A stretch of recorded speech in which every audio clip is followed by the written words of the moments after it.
There are only two types of people on the planet. Ones that make you happy when you enter a room, ones that make you happy when you leave the room. Well, which one are you? Which one are you going to be? Could you show up more powerfully? Could you show up more lovingly? Ask yourself, what do you need to decide? What do you need to change?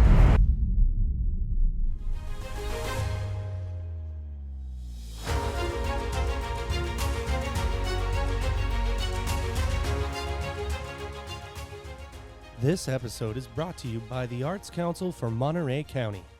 What makes life feel real? It's expressing yourself, finding your people, and using art to heal, grow, and be heard. The Arts Council for Monterey County, Arts4MC, believes the arts benefit everyone. They bring art into schools, community centers, and public spaces, and support students with scholarships, workshops, and programs like Poetry Out Loud and Youth Poet Laureate. Whether you're an artist or just looking to be inspired, your journey starts here. Learn more at arts4mc.org. That's arts, the number 4, mc.org. And remember, they're also proud sponsors of this podcast. So thank you to the Arts Council for Monterey County. What up, what up, what up? Welcome back to Offline Xpression, the teen art revolution. I am Jeff Hendershot. I am your host. We are back. Unfortunately, we do not have our youth ambassador and co-host, Miss Victoria Jones, with us today. She is in school like a good student, and we applaud her for that. We have to let her go, so it's the law. And luckily, she's a fantastic student, but she's here in spirit as always. But worry not, my friends. We have a wonderful guest with us today. Anil Gupta is here, the love doctor, or the doctor of love, or tell us what is it? Is it love doctor? Anil, say hi to the people. Hey, everybody, it's actually the love doctor.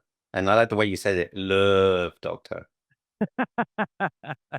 Well, when I see love doctor, I often think of I don't know. I feel like in the past, in the 80s and 90s, Love Doctor would have been maybe a show that you watched. You know what I mean? Kind of like there's the Maury Povich show. There's Dr. Phil, and then there's the Love Doctor. So how'd you come up with that? People started using it, said, oh, here's the love doctor. Here's the love doctor. Well, what does the love doctor say? And I thought, that's kind of catchy. So I just adopted it and I love it. People are very curious when they say, what do you do for a living? I said, I'm the love doctor. What does that mean? And then it creates an engagement. Oh, absolutely. I mean, when I teach my psychology students, I tell them all the time. I say, love is a unique thing. It's a category all of its own.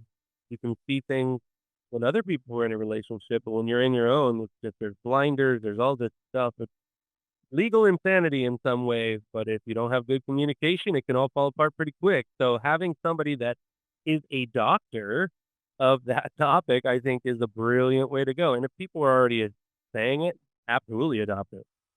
Yeah. And we were never given a manual on love. We were never taught protocols, systems, practices, systems, methodologies. All And right. once we learn these things, our capacity to love and be loved increases. And that's what we do. We do things to feel loved and be loved. That's right. Yeah. And, there is I love this topic. First of all, let me just welcome you. Thank you for taking the time to be here. I know we're diving right in because it's such a unique and wonderful topic, but I there are a million different pieces of this that I want to try to get into, and I know that we only have so much time, but I am excited. First of all, before we go any further, where are you located? Where are you from? I live in a town called Celebration, which is near Disney World, built by Disney. So it's probably the happiest place on earth. Oh, there you go. So Florida, somewhere right near Orlando. Perfect. Yeah. Excellent. All right, and you know, you you are the love doctor now, but I imagine that was an interesting path that took you to this place. Yeah. Would you mind telling us a little bit about the background that brought you to this, or what exactly is it that you do as the love doctor? So I was an optometrist in London for 20 years. And patients would come up to me at the end of the exam. They'd tell me their problems. I don't know why. And I would give them a solution, and they would come back and say that was an amazing solution. I said, of course it was.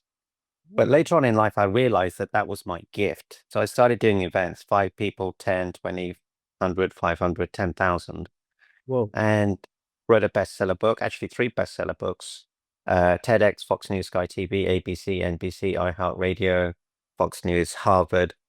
Richard Branson's been to a few of my events, and I've coached people like Mike Tyson, royalty, heads of state have invited me to meet them.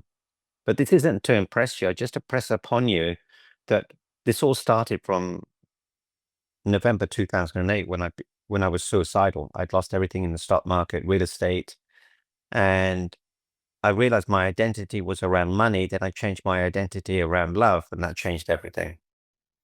Wow. That is a powerful statement. Yeah. How?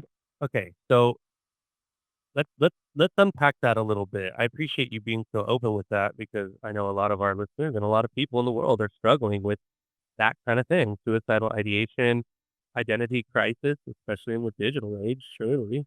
Because who are you? Who do you feel like you are? Who is the world trying to push you into being and conformity and such? So what what kind of revelation has to happen to change an identity like that?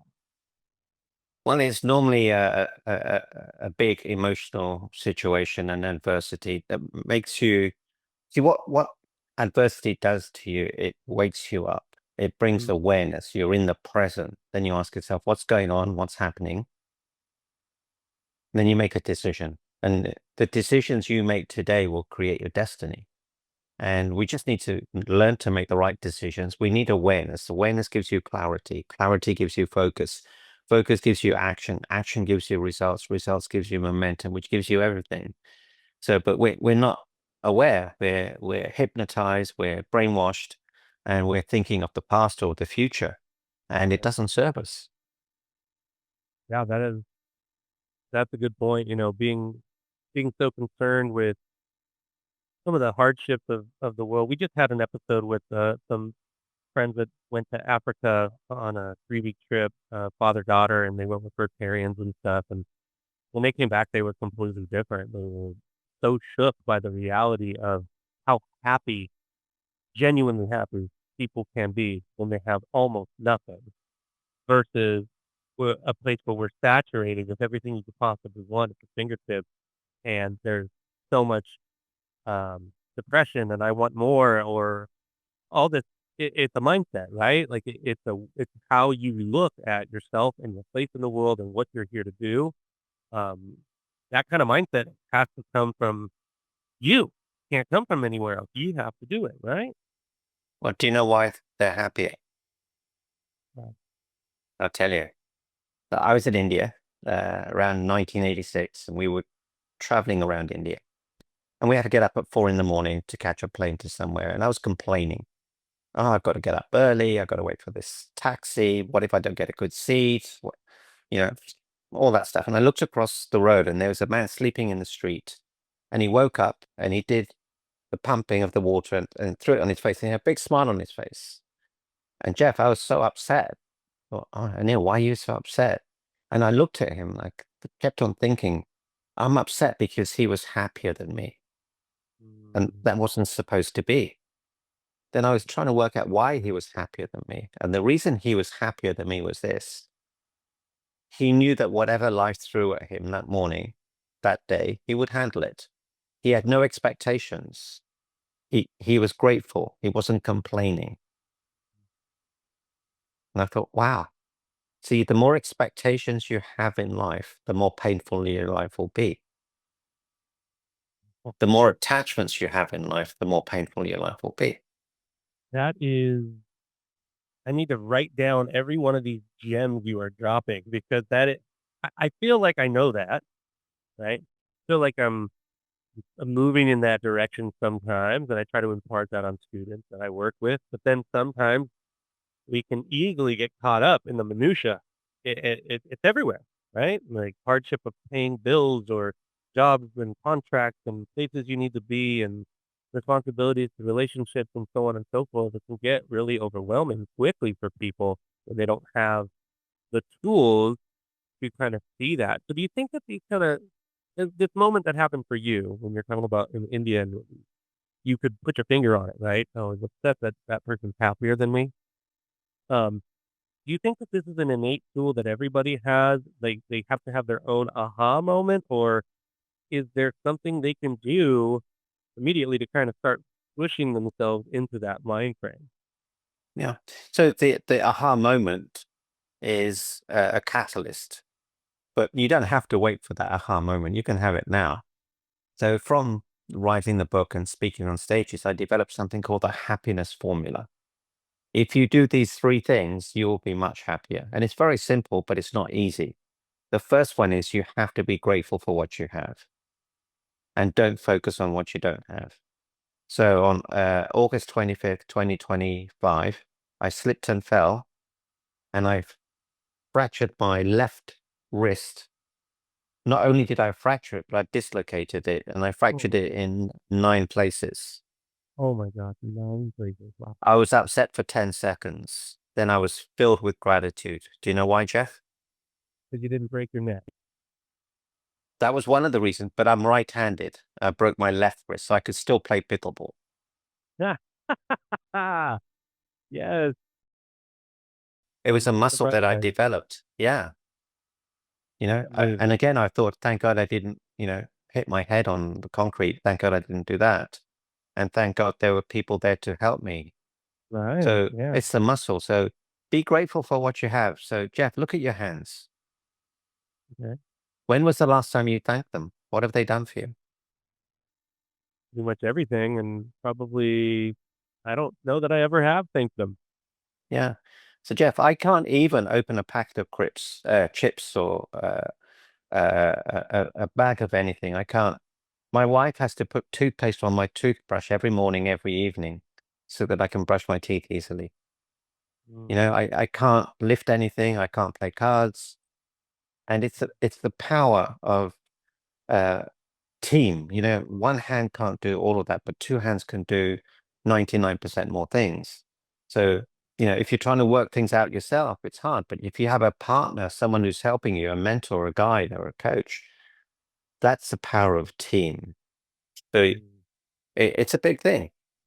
That is a big thing, and, um, there's all these cliche sayings, right? Like, you don't know what you have till you don't have it, and, you can easily, ignorance is bliss. If you don't know what you don't know, there's all these sayings, but the reality is we don't have to go through something to reach that revelation, right? You can think about it and try it. Walk around with an eye patch on, right? So you're only using one eye. Walk around with one hand tied behind your back and see what that would be like. It kind of forces that gratitude if you must, but you make some good points here. So when, okay, so first of all, thank you. I'm sure people thank you a lot for this kind of thing because it adds, like you said, clarity to everything. It gives you an idea of perspective, and then you can start looking at things a little differently. I tell my students that when you change the way you look at things, the things you look at change. And so if you mentally fortify yourself to train that muscle, like you mentioned, you're going to have a lot easier go of it. Plus, communication becomes easier because things don't matter in such an overwhelming life or death way as much. It's so easy for people to get caught up and be super upset super fast. And so being able to train that muscle makes you more agreeable, I think, in relationships and decision making as well. So, um, okay, so when you decided, well, when you shifted your mindset and you changed your identity from about money and possession over to love, what kind of steps did you have to take in order to go from groups of 5 people to 10,000 and your 3 books? So it was a number of things. One of the top things, and I recommend this to everybody, so write this down. Be so amazing that you cannot be ignored. Mm, Be the best version of you. So when you show up the best version of you. And if they ignore you, it doesn't matter because you're just being you. I love that so much. That's going right up there. love my experience with my other um affirmations and stuff. Mm. The other thing is the second part of the formula, which is give. I started giving. I started helping people. In the moment you give, you feel good through endorphins. The person receiving the gift feels good through endorphins. And Jeff, the most powerful thing is that the person observing receives endorphins. They feel good. And then when they share it, the person they share it with receives endorphins. The person observing the share receives endorphins. So it goes a long way. We never know what other people are going through. By us being giving, we could save their lives. You just don't know. That is a good point. I like that idea. And it doesn't it's often free to give, you know. Sometimes a It's a small smile. less. Yeah, a smile, how are you doing today? A quick phone call, even a text. In the digital age, it's amazing how we have connection to everybody on the planet, and somehow, the easiest ways to, um, continue to nurture a relationship can go by the wayside. And so sometimes the smallest little thing, "Hey, I'm thinking about you. Hope you're having a good day," can really make a difference. And the thing is, people would always remember how you made them feel. There I are don't two care what you types of do. people on the planet. Okay, there are only two types of people on the planet. Ones that make you happy when you enter a room. Ones that make you happy when you leave the room. That's it. I'm It's writing that those down simple. too. Yeah, so powerful. Which one are you? Which one are you going to be? Ask yourself, listeners out there, the audience. How have you been showing up? Could you show up more powerfully? Could you show up more lovingly? Could you show up more caringly? Could you show up more peacefully? Could you show up stronger? Ask yourself, what do you need to decide? What do you need to change? How do you need to grow? Yeah, and it's amazing that, you say that because on the one hand, we get to decide how we are impacted by things, right? But on the other hand, it's normal human nature to be social animals and be impacted by others in our close vicinity. So you do have people, regardless, that make you happy when they enter, and you do have people that you're relieved when they leave. That is just the way it is. Whether you control the way you feel or how other people impact you or not, there is an exhaustion that are you getting your tank filled or are you having your tank depleted? And that really kind of goes back to what you're saying about giving and the endorphins and energies and such. Yeah. And, Jeff, you don't have to tolerate people taking energy from you. Don't spend time with them. Get rid of Great them. point. And you might be married to them, but, Not this is anymore. your life. Yeah. There you go. So you don't have to spend time with people who suck energy out of you. Don't do it. Who you spend time with is who you become. So if you spend time with people who are energetic, lively, caring, loving, it's going to rub off. Oh man, amen to that. You're just hearing you say this stuff is very validating for some of the decisions I've had to make in my life, and I'm like, "Yes, okay, good, yes, alright, I'm glad that this has happened and that's happened and such."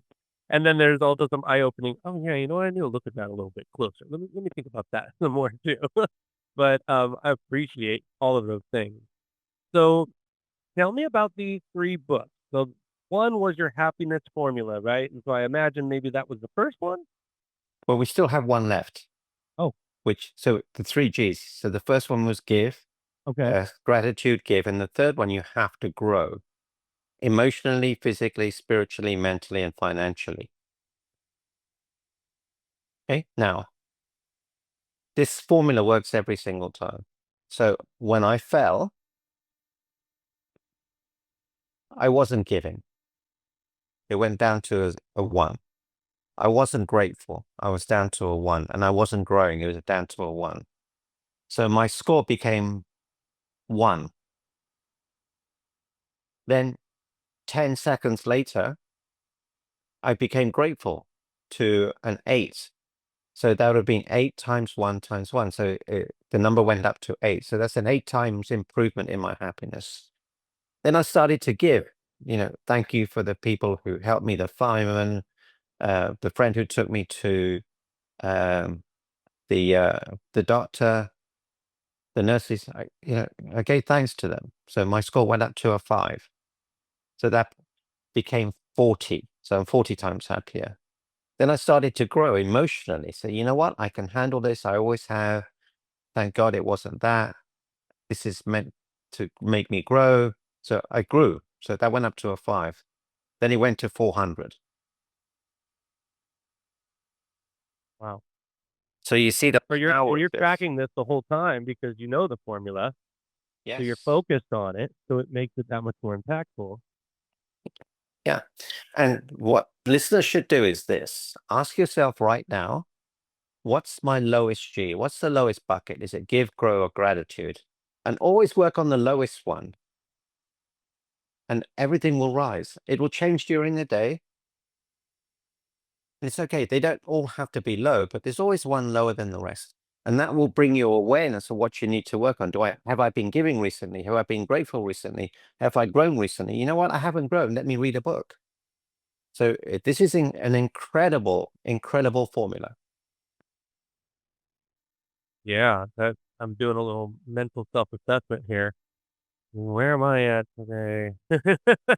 Um, yeah, it's interesting because you're right.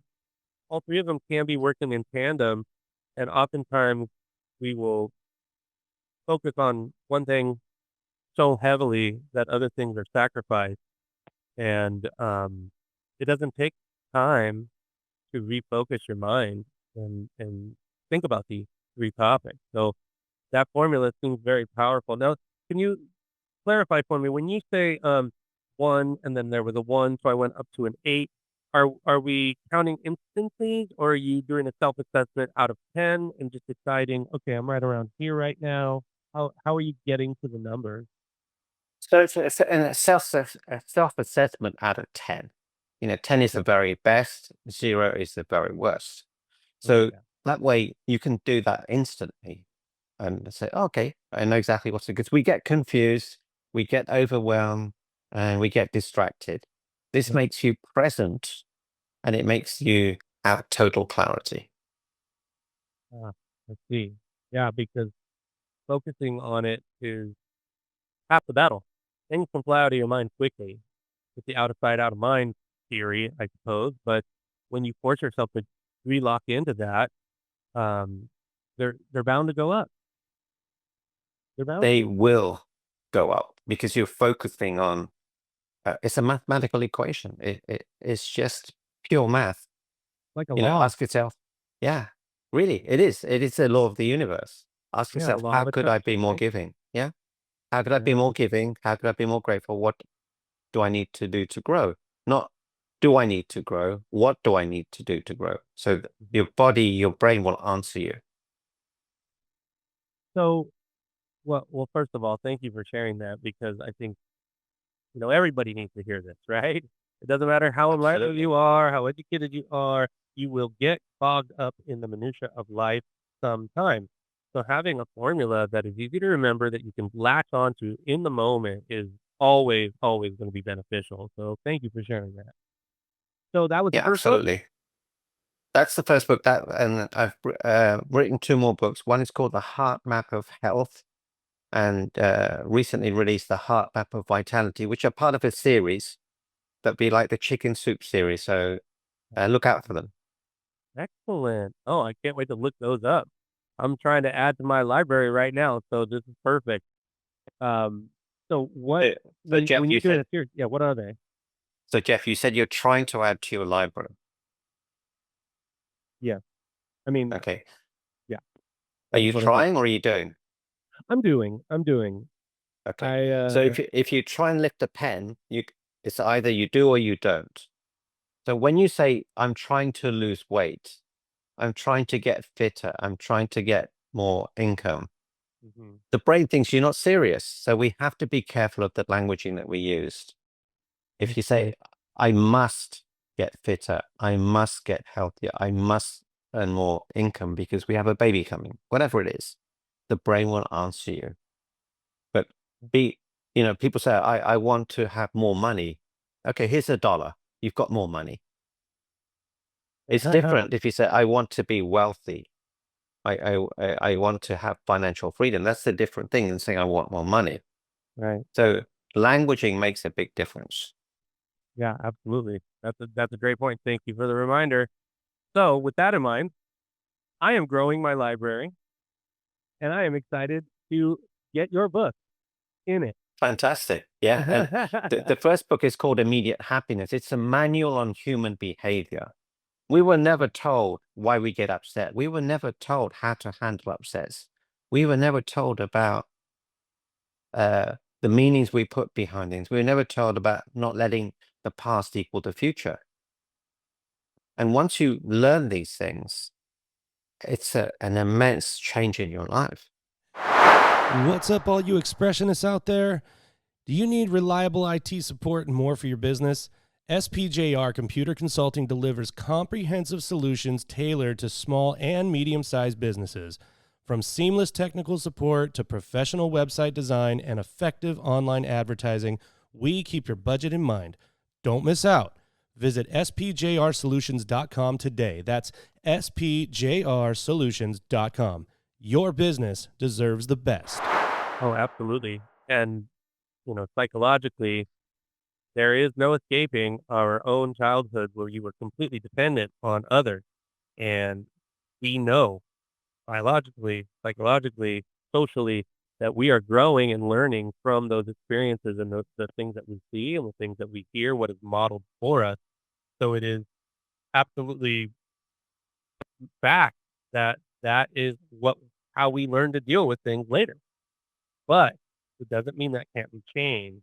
And like you said, if nobody taught us or you never learned exactly how to deal with that kind of thing, it's going to be harder. So you have to focus on it and decide for yourself how you're going to handle it. Not, they call it breaking the chain, breaking the cycle. So how do you get people to realize that that's where they're at and what steps do they need to take? So again, it comes down to awareness, and often people react rather than respond. They also make things mean something. So in the past, my wife would, I'd call her, she didn't pick up the phone. I would make it mean she doesn't love me, she doesn't care for me, she doesn't respect me, she doesn't honor me. And then I would, as human beings, we love to be right. So I would remember other things that she used to do. There she goes again. She did that. She did that. So I made a whole story around it. And then she'll come and say, "Hey, honey, I'm sorry, my battery's died." So we're meaning making machines. Something happens, we make it mean something. So then we have to say to ourselves, what actually happened? What actually happened was she didn't return my call. That's it. Right. There's no emotion there. Once we get emotional, we often make the wrong decisions. Yep. Yeah. The aspect of it all can be treacherous, because and that's affirmation theory, right? We have to we have or attribution theory rather. You have to attribute it to something, and often we make the fundamental attribution error, which is we just assume and jump to attributing it to that person doing something because that's what they do or that's how they are, as opposed to taking into account the context of the situation and the impact that it has. And we're always experts for ourselves, right? We can explain to anybody all day, "Oh, I'm sorry I was late. I was caught up in traffic and then I had to run back inside and get my water bottle. I forgot a coat and it was raining." And so we know the context of our situation and we think everybody should understand it. But then when somebody does something, we're very quick to say, "Well, they just don't," like you just said, "they don't care or they're lazy or they're so caught up in themselves," as opposed to thinking, "Oh, well, what was the context of their situation?" And that's you're right. Meaning making machines is kinda like, attribution theory at its core. Yeah. And we're really good at it. It takes Mhm. milliseconds for us to do that. Yep. Thin slicing, all of that, because our brain is so powerful. It's the most powerful and amazing machine on planet Earth, the human brain. It can do anything from a very, very young age.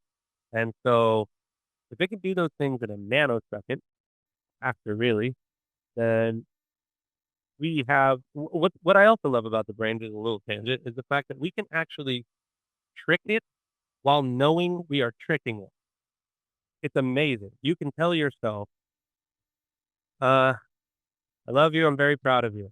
Okay. I love you. I'm very proud of you. You could say that 10 times a day into a mirror, and it feels awkward at first and it's uncomfortable, maybe.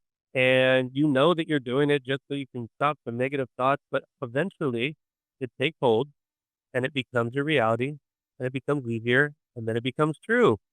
And even when you know you're doing something with intention like that, it will still work. And I think that that is a fascinating reality of the brain, and it's kind of what we're talking about here. You know, if you decide to change your mindset and what you focus on, things get better.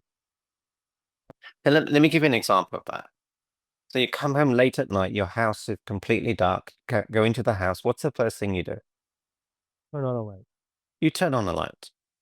But Jeff, do you never go into the house and remove the darkness? Pretty ludicrous. Yeah. That's what people do in life. They try and remove the negativity, Mm-hmm. and all they have to do is be the light. Dropping. That's profound. That is profound. Yeah, because the only thing that can eliminate darkness is light. You can't just take it away. That's a really, That's what really people do. That's what you're people right. do. And then they fumble around in it trying to do it. Stub their toe on the couch. Yeah, that's what happens. Funny, It huh? is. It is.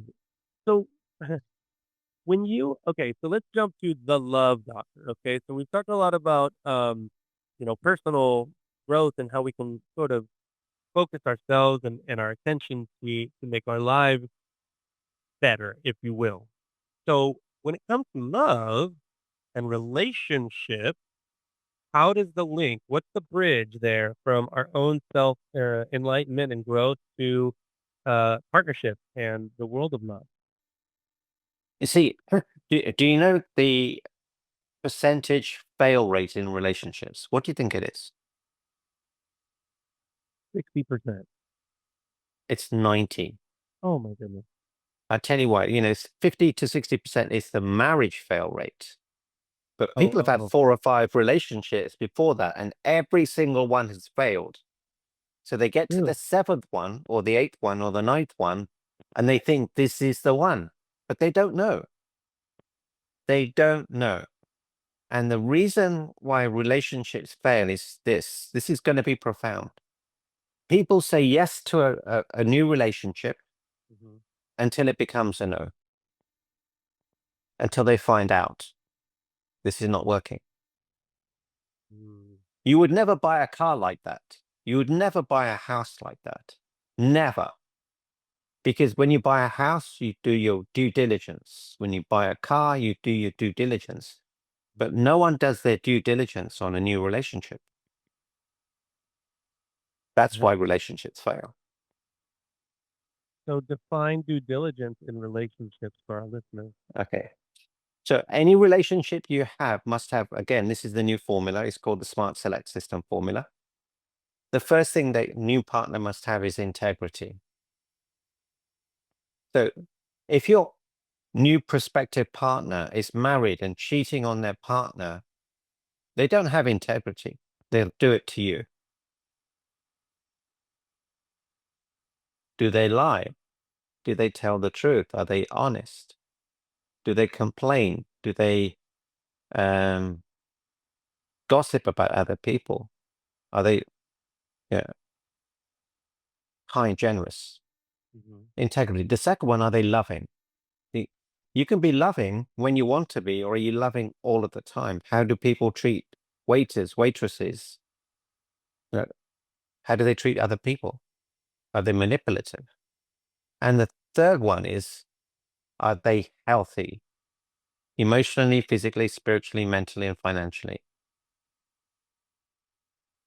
Do they have trust issues, abandonment issues, daddy issues, trauma, PTSD, depression? Are they physically healthy? Are they emotionally healthy? And these are the 3 filters you must go through to find the ideal partner. I taught my daughter this theory. which became a law, in my opinion. And first boyfriend she married, he was a 12 out of 10. And I thought no one could have been anywhere near a 6, but this guy was, because she used the formula. There's no baggage, there's no trauma, there's no, emotional disturbance to bring into the relationship. How Wow. clean is that? Smart. I mean, it's one of the smartest things you can do. And relationships are often, like you said, there's a high fail rate. And everybody who's in a successful relationship now had previous ones that failed. Yeah. So otherwise, they wouldn't be in the new one. Yeah. And, I fell down. Okay. I'm fearful of falling again. Everywhere I'm looking, I'm thinking, what if I fall? How am I going to fall? Mhm. And it's the same with relationships. When you've had one bad relationship, you're looking for that thing to happen again. And it changes how you show up because, you get triggered. Yep. Yeah. And also, you're focusing on it again, right? You're focusing on the negative. So it goes back to that mindset we talked about. It's funny that you mentioned this. This is a little bit off topic, but I'm curious to hear your take. One of the things I've told my psychology students is I said, one of the most fascinating shows in the history of television is The Bachelor and The Bachelorette, because what you got to watch and experience watching from start to finish are real people. And then you see people that end up falling in love, but you also see the most horrible heartbreak you can imagine as this person has to choose one as they go down the line of this. And if you're aware of that, if you know what it looks like and you can see that emotional stuff happening, you're watching for it and you can kind of see it develop and where it is. And then it's really hard to watch. Like when you get to towards the end of that, a season of it, I haven't watched it in years, but I used to. When you get towards the end of a season, you're like uncomfortable. It's hard because you know that that's not fake. You're seeing something real. People are struggling in that moment to decide, how am I going to let this person down? And do I deserve this other person? While these people are scared, terrified, because they don't know if they're gonna win or whatever, get chosen and all this stuff. And I find that to be one of the it's the most bizarre show because at the beginning it's a train wreck. Everyone's just a mess, right? 'Cause they're here to win and blah blah blah. And it's all about the pictures and the glamour and all that stuff. And then something real starts to happen, and it is compelling. Have you ever watched those shows? I would never watch them. And I'll tell you why. It's uncomfortable. No, it's not that. It's what you focus on is what you get. Mm. I want to serve the world. It's a distraction. Uh,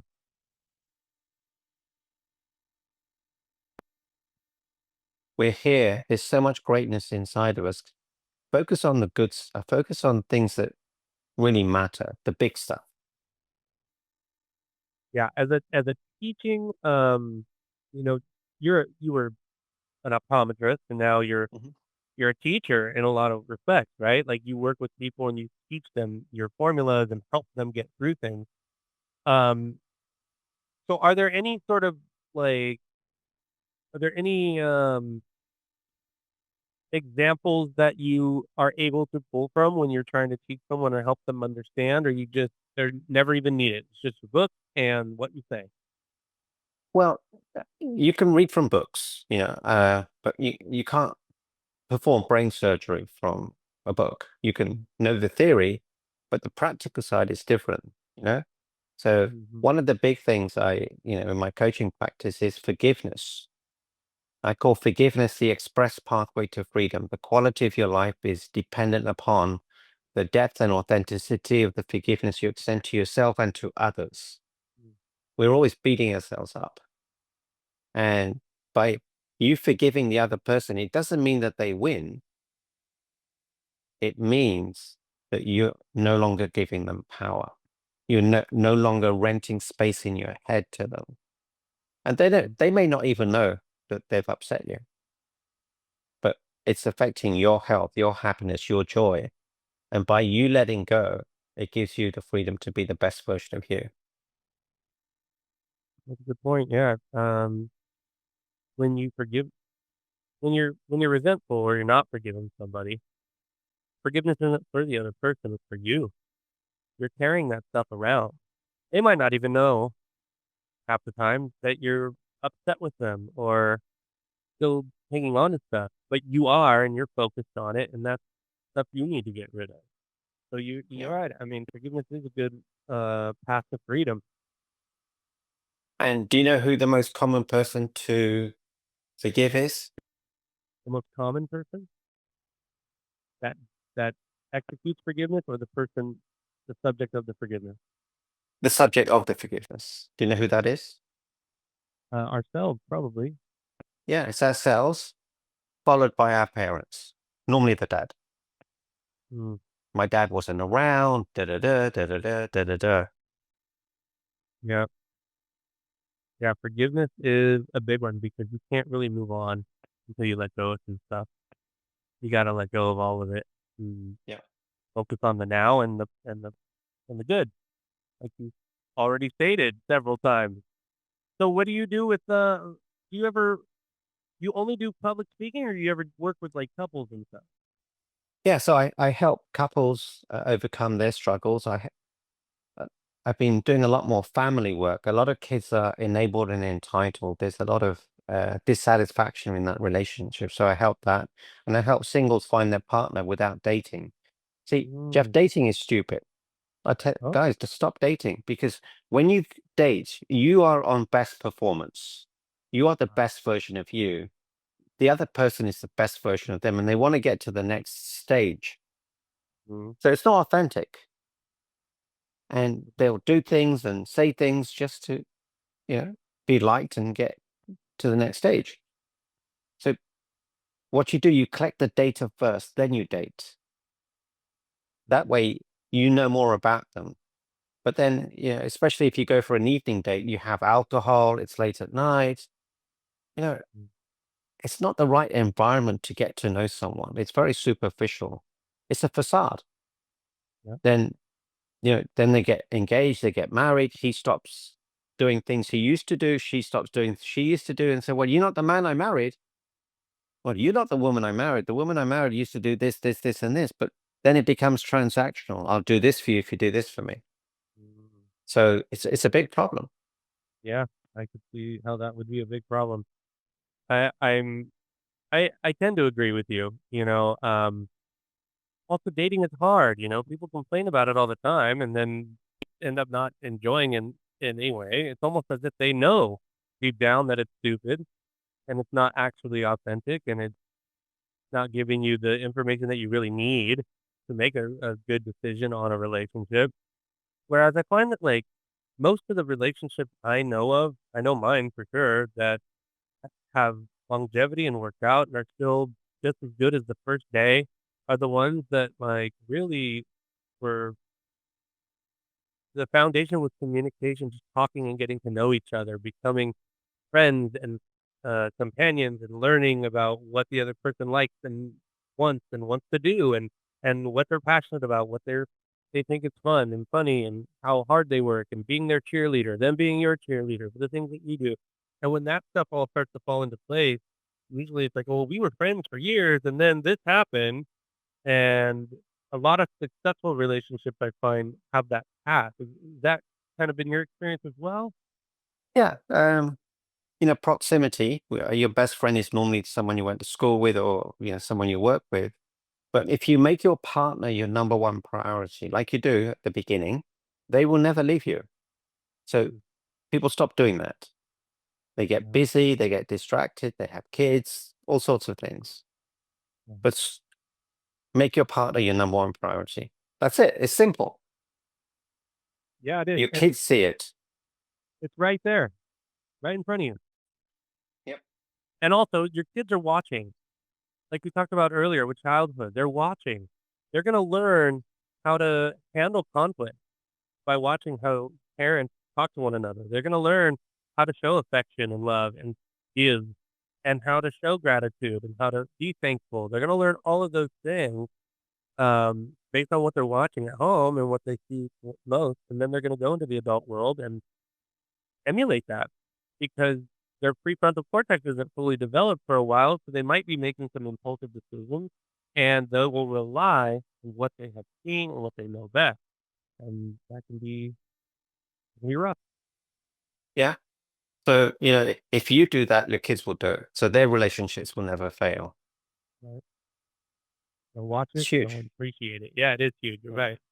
What about friendships? A lot of times friendships are really close and then something happens and things fall apart and you can't change anybody else. So a lot of people are very scared of losing of loss, right? Grieving loss, whether it's you know, friendships or partnerships or whatnot. And so they often will make some poor choices to keep that going and hold on to it.